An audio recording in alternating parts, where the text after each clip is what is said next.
नमो सिद्धार्णं नमो आयर्याणं नमो वज्रायाणं नमो लोये सर्वशाहूणं। पंच परमेष्टि भगवान की जय।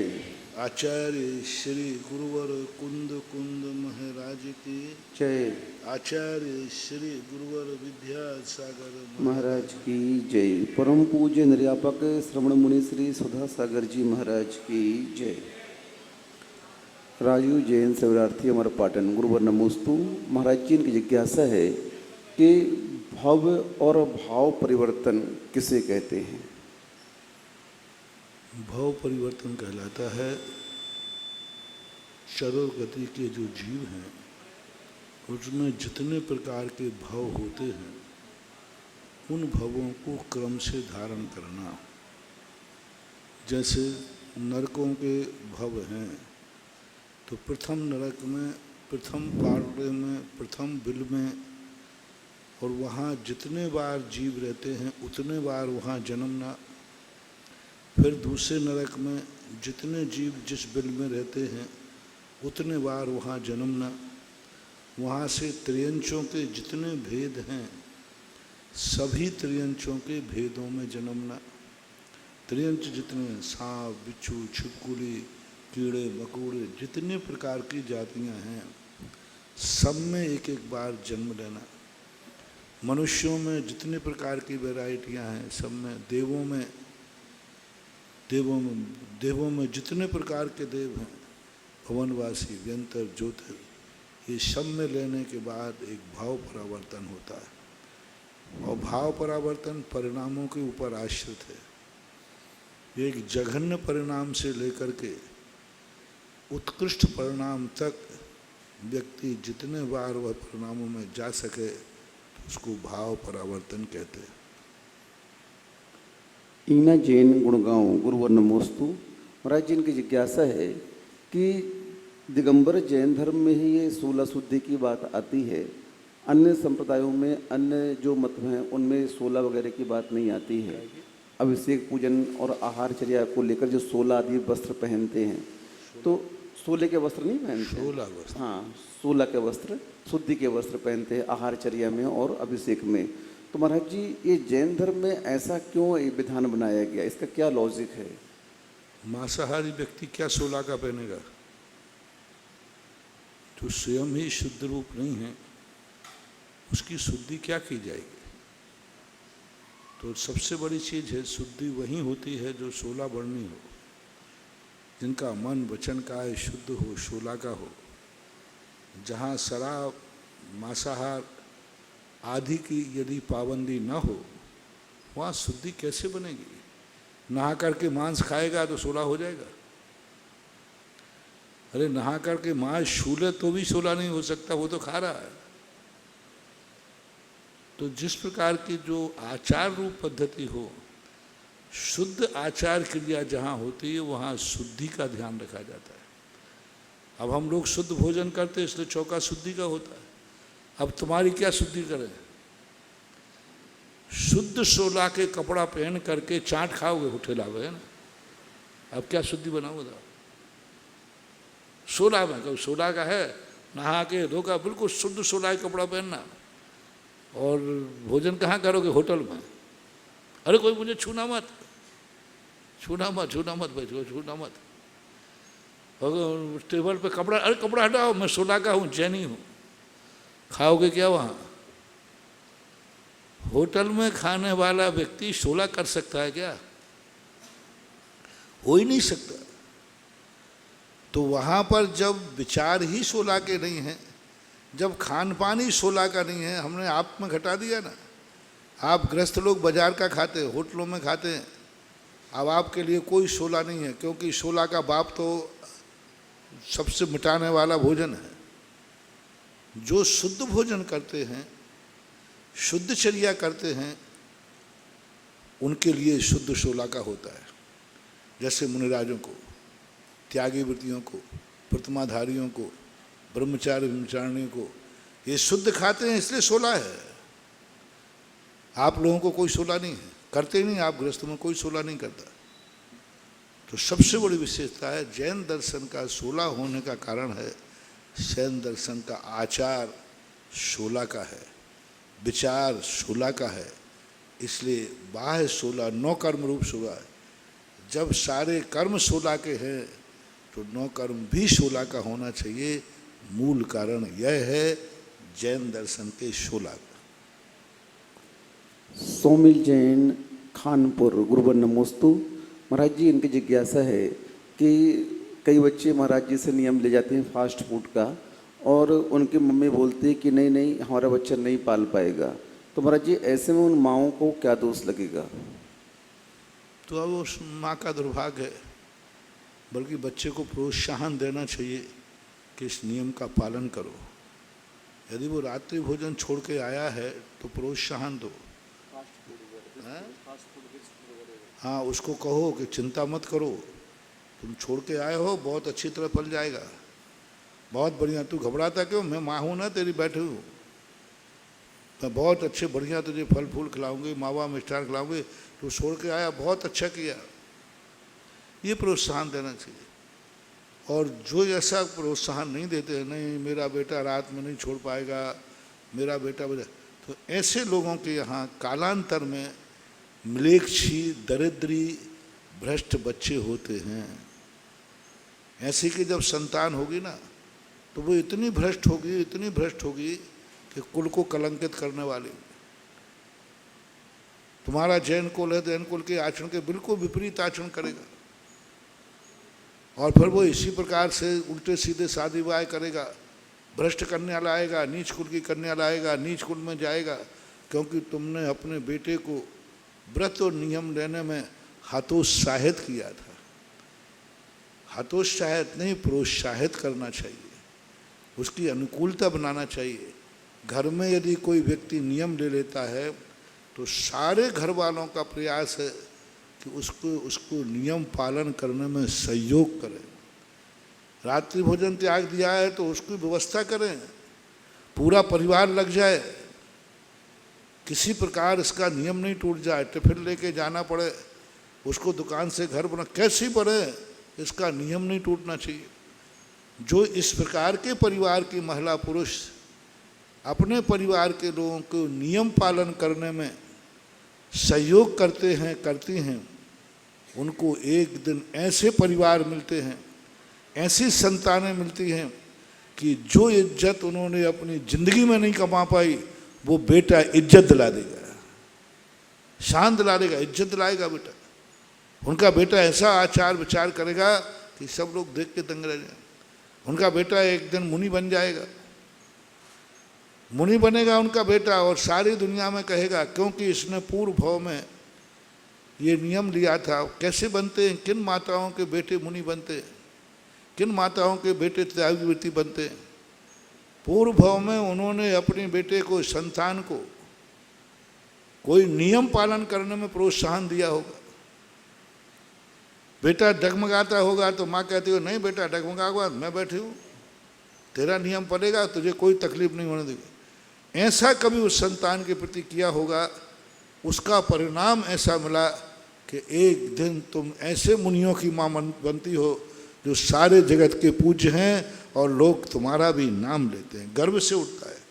कई माताएं कहती महाराज मेरा बेटा तो बिल्कुल भ्रष्ट हो गया, जिन कार्यों में हमने कभी नहीं खाया पिया, और इतना दरिद्री है, पता नहीं क्या क्या खाता है। कुछ नहीं, पूर्व भाव में तुमने अपने बेटे के नियम को भ्रष्ट किया होगा, नियम को हतोत्साहित किया होगा। इसलिए मेरा यही संदेशा है कि घर में यदि कोई व्यक्ति नियम ले लेता है तो सारे लोग उसका नियम पलवाओ। घर में कोई व्यक्ति दान बोल के आता है तो सारा परिवार उसको उत्साहित करो, सब कहो कोई बात चिंता मत करो, अपन सब मिल कर के देंगे। मान लो कोई परिवार बोल के आ गया, बोली कभी अब तुम्हारी सब वो घबरा रहा है, बोल तो दिया, कई बार होता है ऐसा, बोल तो देते हैं और बाद में कहते अरे अब कुछ खाऊंगा कैसे। कह दे इतनी बड़ी बोरी ले ली, अब चुकाऊंगा कैसे? होता है, बहुत बार होता है। अब यहाँ पूरे परिवार की परीक्षा है। अब पूरा परिवार बैठकर, हो सके तो रिश्तेदार बैठ करके, क्यों घबरा रहा है तू? क्या है, बोली लेके आ गया?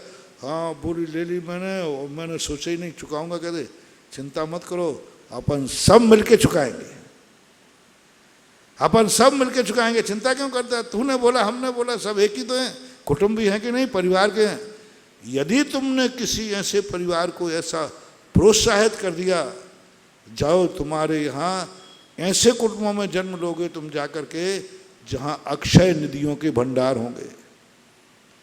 क्योंकि तुमने बोला एक ने, और तुमने कहा तू चिंता क्यों कर रहा, अपन सब चुकाएंगे, सब देंगे, थोड़ा थोड़ा करके देंगे। तो बिल्कुल विकल्प मत छोड़, जो किया अच्छा किया। अब आपका पुण्य अटूट पुण्य हो गया। आपको ये कल्पना ही न करोगे, जहाँ से आपने नहीं सोचा होगा वहाँ से धन आएगा। ये तीर्थंकर वगैरह के यहाँ रत्न वृष्टि कहाँ से हो जाती है? कौन सा तीव्र पुण्य का उदय है?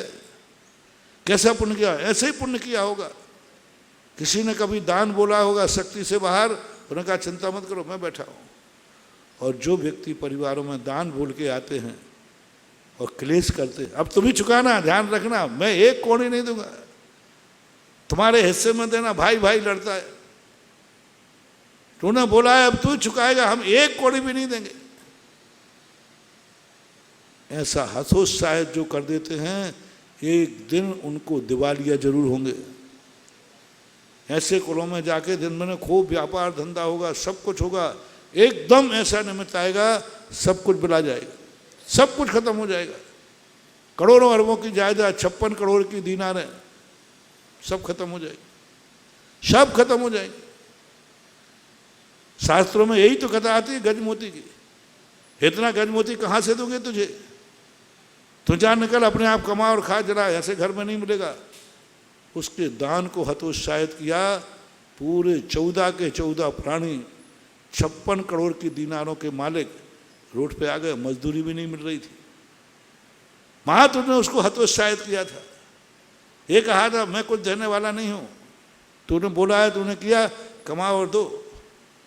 महानुभाव, मैं सारी दुनिया से कहना चाहता हूँ, कभी घर में दान बोल दे, कभी उसको हतोत्साहित नहीं करना, उसके प्रति कभी टॉर्चर नहीं करना, उसको खेद नहीं। यही दान में, यही व्रत में, यही नियम में, सब धार्मिक क्रियाओं में सहयोग करो।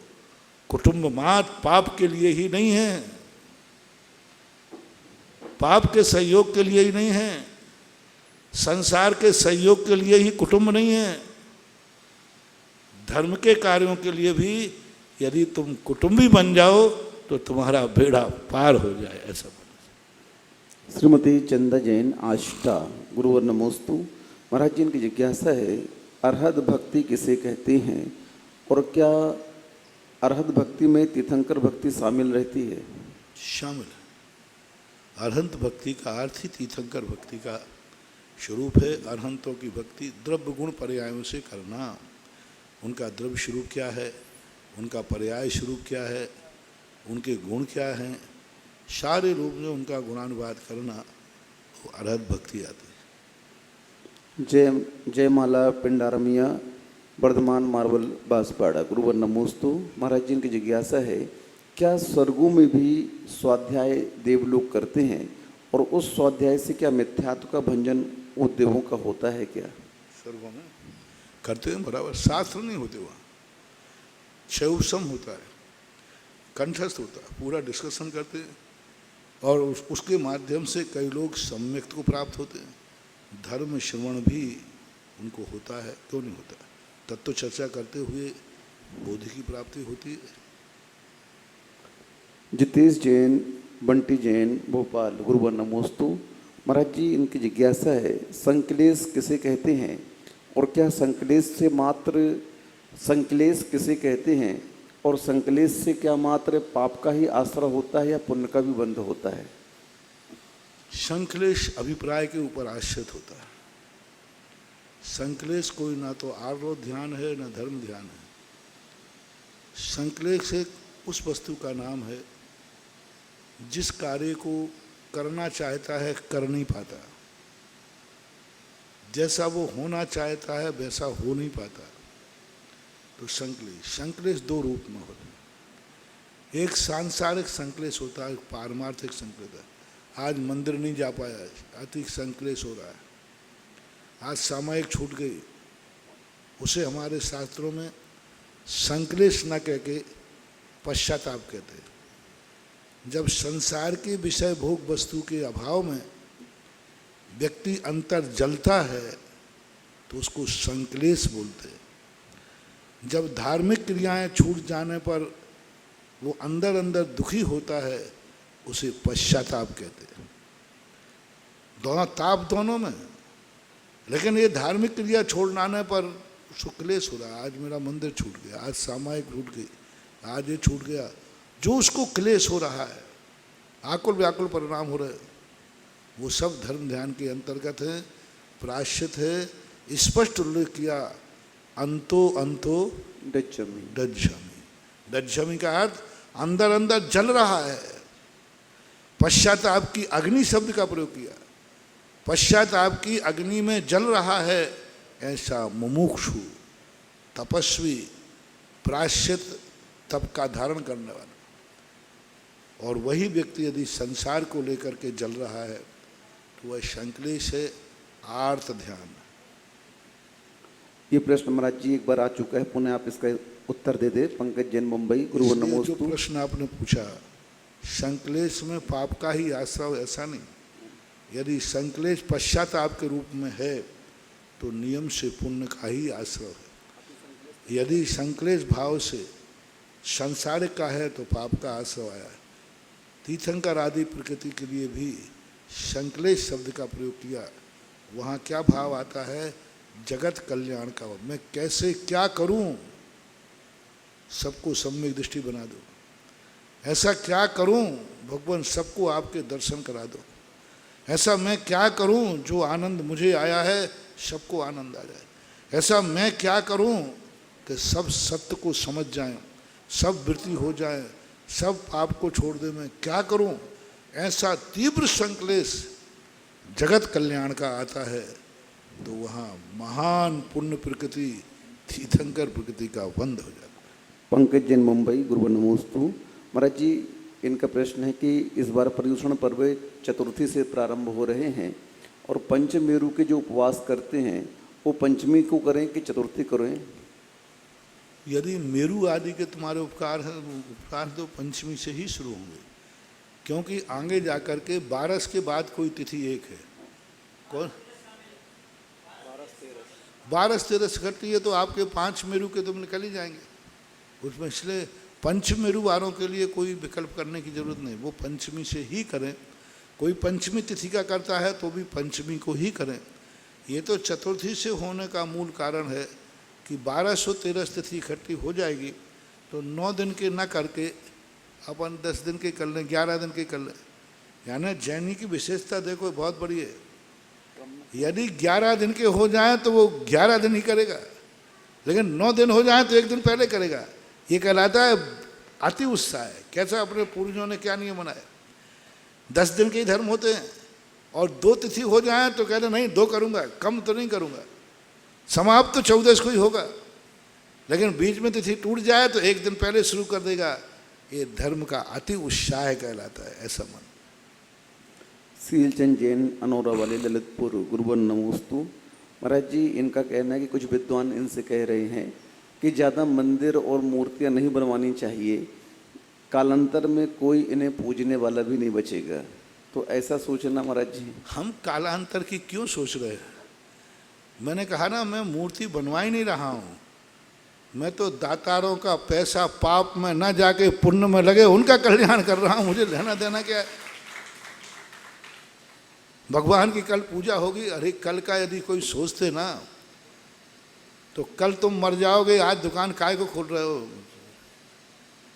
काय को इतनी एफडी मेहनत कर रहे हो सब? कल का क्या भरोसा है? आज तुमने इतना बड़ा मकान बना लिया, इतनी जायदाद जोड़ रहे, इतना व्यापार कर रहे, तो तुमने सोचा नहीं कि कल कोई मैं बचूंगा या मरूंगा?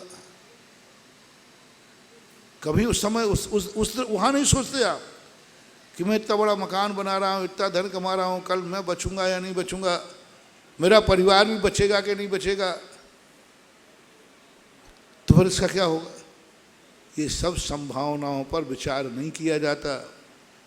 वर्तमान पोजीशन क्या है, वर्तमान पोजीशन क्या है, बस इसी आधार पर भविष्य की नींव खड़ी रहती है। भविष्य के निर्णय की तरफ जाओगे तो तुम एक दिन भी जिंदा नहीं रह पाओगे, चाहे मुनिराज हो चाहे कोई हो। वर्तमान पोजीशन देखी जाती है कि वर्तमान में क्या है। अभी धर्म है। आज देखो, यदि पहले के लोग ऐसा सोच लेते तो ये जमीन में से, भूगर्भ से भगवान नहीं मिलते, ध्यान रखना। यदि पहले से ऐसे लोग सोच लेते तो हमें चांदखेड़ी के आदिनाथ और चंद्रप्रभु भगवान नहीं मिलते। 500 साल से बताओ, उन्होंने सोचते थे क्या पता कल कोई यहाँ पूजा करेगा कि नहीं करेगा, और हुआ भी ऐसा। हुआ भी चांदखेड़ी में एक दिन वो था जहाँ यहाँ पूजा और अभिषेक भी नहीं होते थे, कुछ नहीं होता था। ऐसे दिन भी आए थे, हुए भी। और आज देखो लाइन लगा के लग रहे हैं। एक दिन वो था जो भगवान को एक बूंद अभिषेक नहीं, जल नहीं ढालते थे कोई, और आज वो है कि लाखों रुपया देकर लोग लाइन लगाकर अभिषेक कर रहे हैं। तो ये तो संसार का उतार चढ़ाव है, तुम इसकी चिंता मत करो।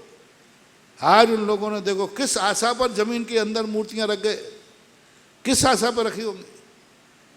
उन्होंने तो ये तो कल्पना कर ही रही थी कि अब ये देश तो उजड़ चुका है, कौन बसेगा, कौन यहाँ आएगा, कौन रहेगा।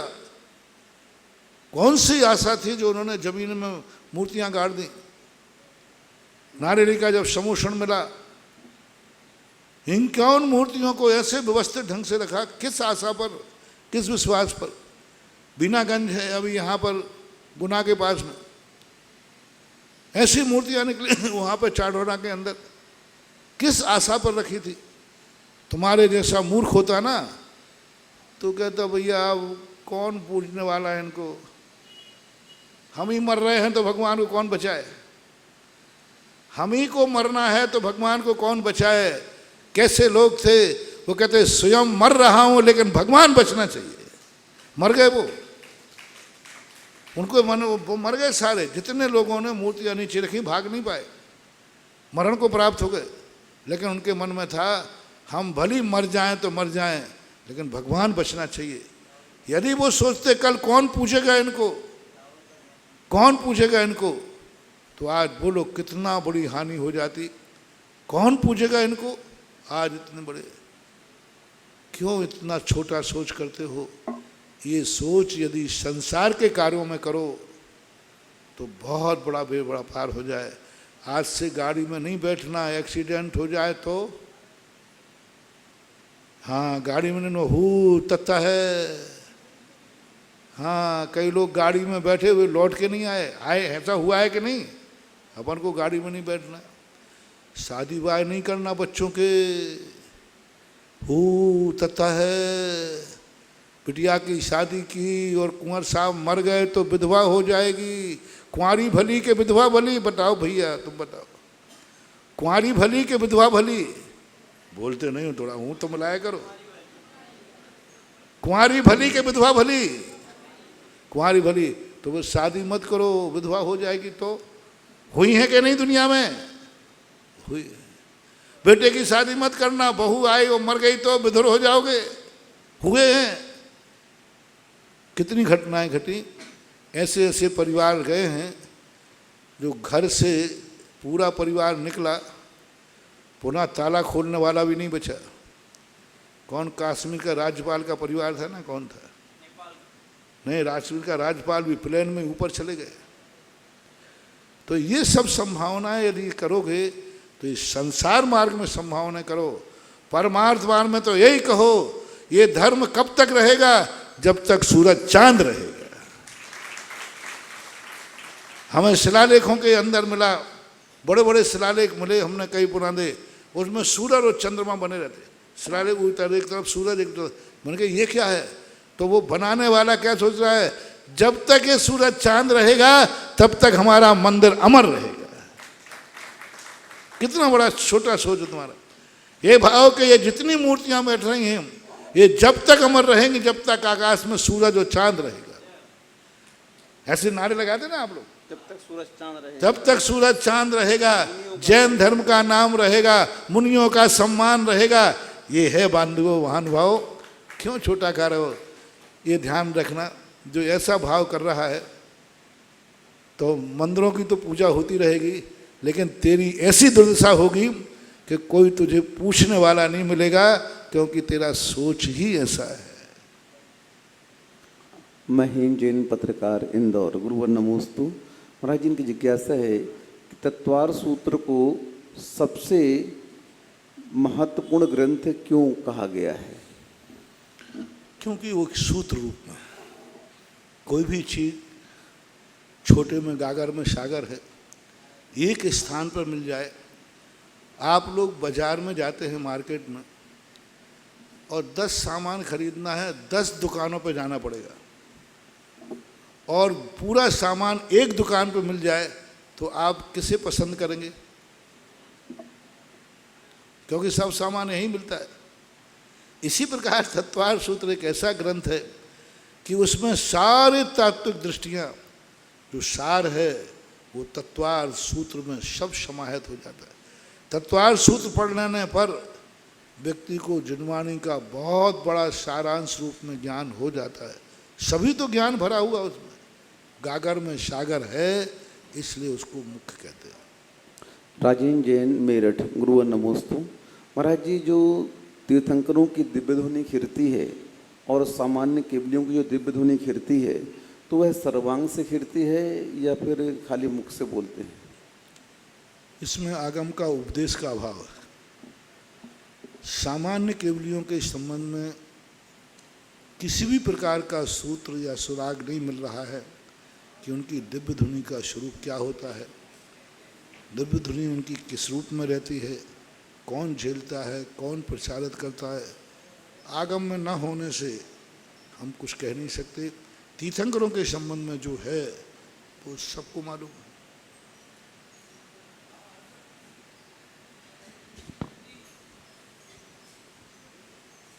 भगवान महावीर की अहिंसा धर्म को जन जन तक पहुंचाने, अपनी देशना के माध्यम से जन जन तक पहुंचाने वाले जगत पूज्य निर्यापक श्रमण मुनि पुंगव 108 के श्री सुधा सागर जी महाराज के पवित्र पावन चरणों में चांदखेड़ी तीर्थ कमेटी एवं जिनवाणी चैनल, सुधा कलश चैनल एवं पारस चैनल के माध्यम से देश विदेश में लाखों की तादाद में देख रहे भक्तों की ओर से पूज्य महाराज जी के श्री चरणों में त्रिकाल बार नमोस्तु नमोस्तु नमोस्तु।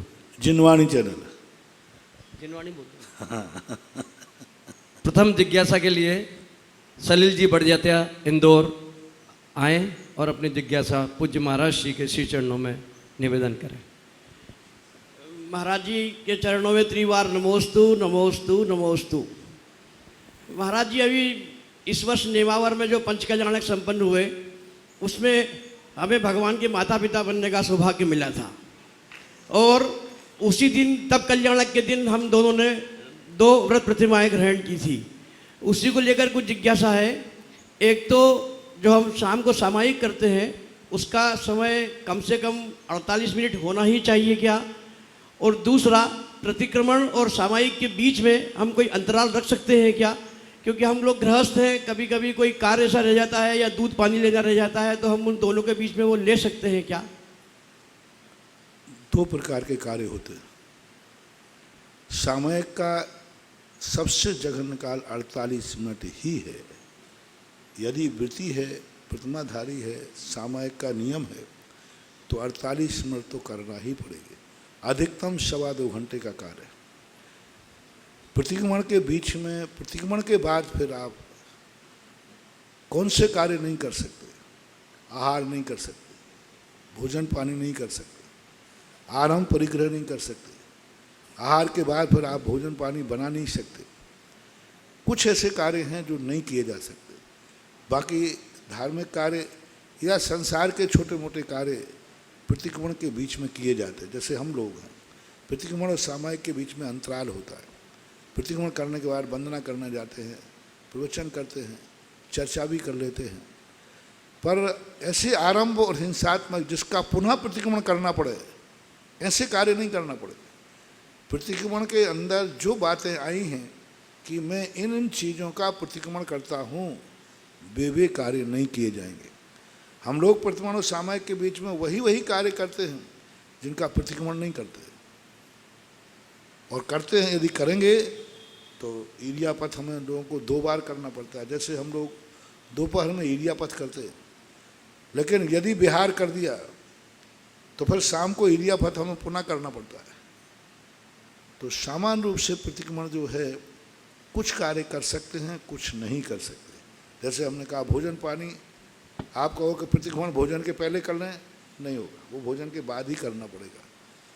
हाँ, इतना हो सकता है कि यदि आपको लेट है किसी कारण से तो सामायिक पहले कर लीजिए, प्रतिक्रमण बाद में चल जाएगा। सामायिक के बाद भी आप प्रतिक्रमण कर सकते हैं। कई बार हम लोगों को होता है विहार आदि में कभी लेट हो जाते हैं तो सामायिक का समय नहीं टालते, सामायिक करने के बाद फिर रात्रि में प्रतिक्रमण कर लेते हैं। पर ये मूल मार्ग नहीं है, ये क्षम्य मार्ग है, महान दोष में नहीं आएगा, थोड़ा कालातिक्रम करने का अल्प दोष लगता है। नमोस्तु। गर्भगृह में स्थित देवादिदेव 1008 आदिनाथ भगवान के मस्तक पर अभिषेक और शांति धारा का आज का पुण्यार्जन श्रीमती सुशीला देवी, सुरेश चंद जी जैन, सचिन, सौरभ, रश्मि, अंशु, अरहम, विदित, सिद्धांत, समस्त बाझल परिवार अशोकनगर द्वारा 1 कलश 51 श्रीफल की राशि से किया गया। अगली जिज्ञासा के लिए श्रीमती कुशल जैन, राघोगढ़।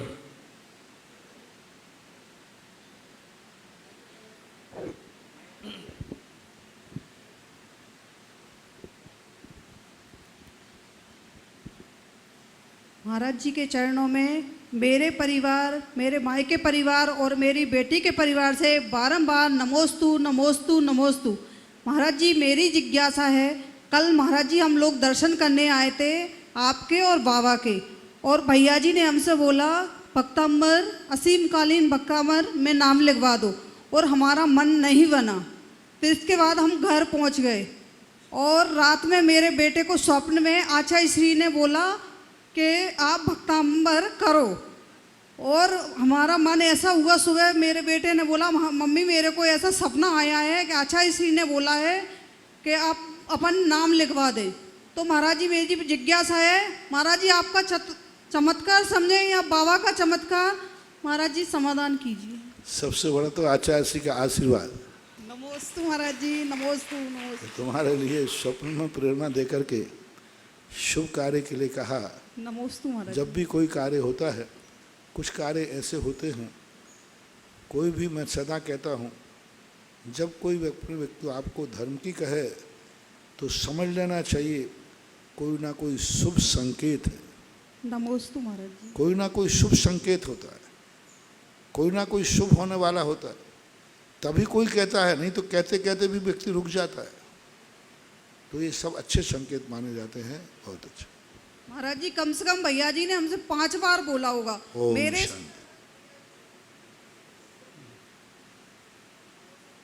श्री अभिषेक जैन, भोपाल, अपनी जिज्ञासा प्रस्तुत करें।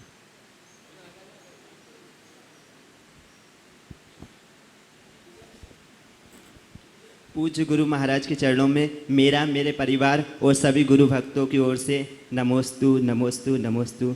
गुरुदेव, मेरी जिज्ञासा है कि लोग कहते हैं कि बीतरागी भगवान कुछ देते नहीं, कुछ करता धरता नहीं है, तो हम बीतरागी भगवान से कुछ भी अपेक्षा ना करें और ये क्षेत्रपाल, पद्मावती आदि रागी देवी देवताओं से अपनी मन्नतें पूरी करा लें, तो क्या गुरुदेव ये उनसे अपेक्षा करना, अपने संकटों को दूर करने की अपेक्षा करना उचित है? सूरज कभी किसी को प्रकाश नहीं देता और सारा जगत सूर्य से प्रकाशित होता है, वो प्रकाश देता नहीं है। नदी किसी का प्यास नहीं बुझाती, लेकिन सारी दुनिया नदी के पानी से प्यास बुझा लेती है। तो ये कुछ ऐसी चीज़ें हैं सूर्य इसलिए नहीं निकलता है कि हमें दुनिया को प्रकाश देना है, उसकी कोई ड्यूटी नहीं है, कोई नौकरी नहीं है, वो तो एक अपनी नियत धारा में निकलता है। उसका भाव भी नहीं कि तुम प्रकाश से कुछ काम लो या ना लो, लेकिन सारा जगत उससे प्रकाशित होता है। इसी प्रकार तीर्थंकर हैं, वो सूर्य के समान किसी को कुछ देते नहीं हैं, लेकिन जगत में जो कुछ भी मिलता है सब उन्हीं से मिलता है, लेने वाला चाहिए। आज प्रातःकाल मैंने प्रवचन दिया था, भगवान किसी को कुछ नहीं देते, लेकिन भगवान से जो मिलता है वो दुनिया में कहीं नहीं मिलता। भगवान का मंदिर हमें बनाना है, भगवान को हमें बैठालना है, भगवान का अभिषेक का जल हमें लाना है, अभिषेक हमें करना है, और गंधोदक भी हमारे लिए लेना है। तो ये कुछ बातें जो ऐसी हैं, जो बातें निषेधात्मक नहीं हैं, विवेकात्मक, निषेधात्मक नहीं है। निषेधात्मक यदि मान लिया जाए तो अनर्थ हो जाए। भगवान कुछ देते नहीं ऐसा यदि मान लिया जाए तो दूसरी लाइन भी लिखना पड़ेगी। भगवान कुछ देते नहीं, ये एक लाइन है, भगवान के बिना कुछ मिलता नहीं, ये दूसरी लाइन है। जब मैं गुजरात गया तो एक मंदिर में लिखा था, धर्म क्रिया न थी। मैंने प्रवचन में दिया कि मैंने कहा ये लाइन गलत लिखी है, ठीक नहीं है। तो उन्होंने कहा महाराज जी ये लाइन मिट नहीं सकती, क्योंकि जिन लोगों ने लिखा है वो पावरफुल है। मैंने कहा मिटाने का तो मैंने कहा ही नहीं, मिटाने तो कहा ही नहीं। एक बार बादशाह ने बीरबल से कहा, मैंने एक लाइन खींच दी, बिना मिटाए बिना छुए इसको छोटी करो। उन्होंने कहा साहब इतना सा काम है। बोले ध्यान रखना मेरी इस लाइन को छूना नहीं। बोले नहीं छूंगा। उसके नीचे बड़ी लाइन खींच दी, छोटी हो गई। मैंने कहा नहीं, इस रेखा को मिटाना नहीं। कमेटी के एक बड़े व्यक्ति ने लिखा है, क्रिया धर्म न थी, बस इसके नीचे एक और लिख दो, क्रिया बिन धर्म न थी। क्रिया धर्म नहीं है, लेकिन क्रिया के बिना भी धर्म नहीं है। तो ऐसा यदि मान लिया जाए, भगवान कुछ देते नहीं, भगवान के बिना कुछ मिलता नहीं, ये भी ध्यान रखना।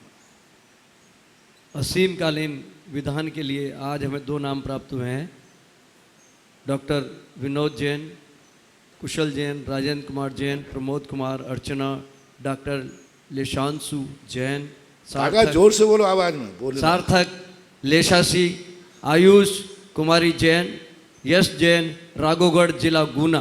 दूसरा नाम प्राप्त हुआ है श्री धीरेन्द्र कुमार, अमित, शालिनी, अतिशय जैन, फिरोजाबाद। अगली जिज्ञासा के लिए सुश्री शिवानी जैन, पिपराई। इतने जोर से बोलना है कि अमेरिका तक आवाज पहुंचे। चलो बोले। पूज्य मुनिश्री के चरणों में मेरा और मेरे परिवार का बारंबार नमोस्तु। मुनिश्री, मेरी जिज्ञासा यह है कि अपने चौके में नवदा भक्ति पूर्वक आहार करवाना देना और या किसी अन्य के चौके में आहार देना, क्या दोनों में समान पुण्य लाभ मिलता है? समान पुण्य तो हो ही नहीं सकता। अपने घर के कार्य करना और दूसरे की दुकान पर जाके बैठ के चलाना, कितना लाभ मिला। वहाँ से कमीशन मिलेगा, यहाँ तो पूरा माल मिलेगा। अपनी दुकान पर बैठ करके यदि माल बेचोगे तो पूरा का पूरा मुनाफा तुम्हारा है, और दूसरे की दुकान पर दूसरे का माल बेचोगे तो वो थोड़ा कमीशन दे देगा, माल पूरा थोड़ी प्रॉफिट देगा। दूसरे का उधार लेकर माल बेचने में कमीशन मिलता है, और स्वयं की दुकान खरीद के स्वयं का माल बेचने पूरा प्रॉफिट मिलता है।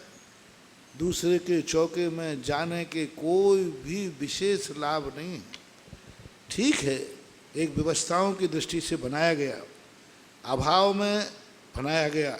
कुछ स्थानों पर शास्त्रों में ऐसा आता है, दूसरे के चौकों में कितने चौके दूर जाकर पंक्ति से 7, 8 ऐसा कुछ उल्लेख आता है। तो देने का प्रावधान तो है, लेकिन सबसे अच्छा कौन है? श्रेष्ठ वही है। हमने उदाहरण दे दिया, कमीशन कितना मिलेगा, और स्वयं की दुकान होगी तो प्रॉफिट पूरा मिलेगा। राजकुमार जैन, झालरा पाटन। और अगली जिज्ञासा के लिए तैयार रहें, रिदम जैन, गुना। नमोस्तु गुरुवर, नमोस्तु नमोस्तु। महाराज जी, पूजन के अष्टद्रव्य में बहुत से क्षेत्रों में जो थाली बनाई जाती है अष्टद्रव्य की, उसके पहले अभिषेक का पानी कुएं से लाया जाता है, जीवाणी की जाती है और उस पानी को दूसरे दिन गर्म करके फिर अभिषेक के में काम ले लिया जाता है। ये कहाँ तक उचित है? और दूसरा, जो अष्टद्रव्य की थाली बहुत सी जो अछूती रह जाती है, उसके भी बादाम लौंग वगैरह दूसरे दिन काम में ले लेते हैं, तो ये उचित है या अनुचित है? पहले पानी के संबंध में, कच्चा पानी 2 दिन 3 दिन 4 दिन तक चल सकता है, जब तक उसमें गंध ना, दुर्गंध ना आवे। क्योंकि टाँके में भी तो रखा हुआ पानी है, टंकी में रखा हुआ तो पानी है, टाँके में कोई नई झील तो आ नहीं रही, स्टोर को पानी किया है। एक पानी की टंकी में भी त्यागी वृत्ति अपना बरसात का पानी रख लेते हैं और पूरा काम चलाते हैं, फिर ब्रह्मचारी जैसा इकट्ठा कर लेता है तो चलाता रहता है, कुएं नहीं मिलते तो क्या, तो कोई बात, कच्चा पानी ले सकते। गर्म करने के बाद पानी 24 घंटे तक ही उपयोग के योग्य है, फिर उसको आप उपयोग में नहीं ले सकते। कच्चे पानी की कोई मर्यादा नहीं होती, कच्चा पानी बिलछानी डलती जाए। हाँ, कच्चे पानी में यदि दुर्गंध आ जाए, कुछ हो जाए, तो फिर छोड़ देना चाहिए उसको। तो फिर दूसरे दिन महाराज जी जीवाणी फिर होएगी ना उसकी? जीवाणी को पुनः वहीं डालना पड़ेगा जाकर के। हाँ, वहीं जाके डालना। आप मान लीजिए एक कैन में पड़ा भारी पानी भर के ले आए, बहुत दूर जाना पड़ता है, तो आप लेके आ गए एक बार में। अब आप प्रतिदिन की बिलछानी उसी कैन में डालते जाइए और अंत में जब थोड़ा पानी बचे उसको उसी कुएं में भेज देना चाहिए, व्यवस्था होना चाहिए। रिदम पानी द्रव्य के धोने के बाद आज की धुली हुई द्रव्य कल काम नहीं आएगी। बादाम और लौंग अलग चीज होती है, जिसमें अनाज का संकल्प है। चढ़ी हुई द्रव्य तो कभी देती नहीं कोई, कैसे हो। यदि अनाज चावल है, वो द्वारा धोया नहीं जा सकता, उसको कल के लिए नहीं सुखा के रख सकते। बादाम है, लौंग आदि हैं, ये यदि गीली होने पर आप पूर्णतः सुखा सकते हैं तो सुखा सकते हैं। जैसे नारियल है, नारियल गीला हो गया और आज कभी शांति धारा में आपने लिया, आज काम नहीं ले पाए, उसको रख देते, कल काम ले सकते। तो कुछ द्रव्य ऐसी हैं जो धुलने के बाद सकरे नकरे का दोष नहीं आता, लेकिन अनाज वाली वस्तुएं हैं जैसे चावल है, वो नहीं ले सकते, क्योंकि चावल अंदर पानी प्रवेश कर जाता है। अनाजों में भी कुछ धुले हुए अनाज भविष्य में काम आते हैं, जैसे गेहूँ, दाल, बुंदेलखंड आदि तरफ गेहूं को बराबर पानी में डाल के धोया जाता है और पूरा धो करके उसको सुखाया जाता है। दालों को पानी में डाला जाता है, पूरा सुखाया जाता है और फिर सूखा हुआ अनाज चौके में काम आता है। धुलने के बाद सूखा हुआ अनाज चौके में काम आता है। सूखी गीली हुई धुली हुई दाल बाद में सुखा करके काम आती है। तो कुछ अनाज धुलने के बाद काम आ सकते हैं। चावल आदि में, क्योंकि वो अपने आप में एक अंदर का चावल है, इसलिए उसमें नहीं उपयोग करना चाहिए, क्योंकि उसमें पानी अंदर प्रवेश कर गया है। नमोस्तु गुरु, नमोस्तु। रिदम जैन गुना और अगली जिज्ञासा के लिए तैयार रहें। सुरेश चंद जैन, अशोकनगर। नमोस्तु महाराज जी, नमोस्तु महाराज जी, नमोस्तु महाराज जी। मेरी ये जिज्ञासा है कि बहुत बार हम लोग मंदिर में देखते हैं कि जो बड़ी आंटी लोग रहती हैं वो माली जी से जिनवाणी वगैरह उठवाती हैं और रखवाती हैं। जोर से। बड़ी लोग जो आंटी जी होती हैं, बड़ी आंटी जी, दादी जी वगैरह, वो माली अंकल से जिनवाणियाँ रखवाती हैं और उठवाती हैं।